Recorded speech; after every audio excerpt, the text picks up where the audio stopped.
قوم عاد کا واقعہ قرآن سے عبرتناک کہانی۔ یہ ایک ایسی قوم تھی جس کی طاقت پر ناز کیا جاتا تھا، جن کے قد لمبے، جسم مضبوط اور محلات آسمان سے باتیں کرتے تھے۔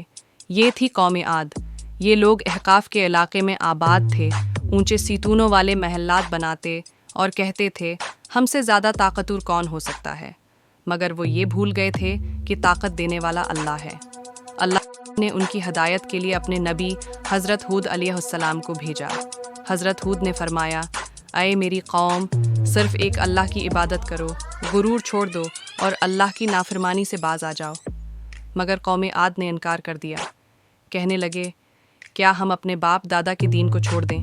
ہم تمہیں جھوٹا سمجھتے ہیں۔ انہوں نے حضرت ہود کو دھمکایا، مذاق اڑایا اور حق کو جھٹلایا۔ پھر آیا اللہ کا عذاب۔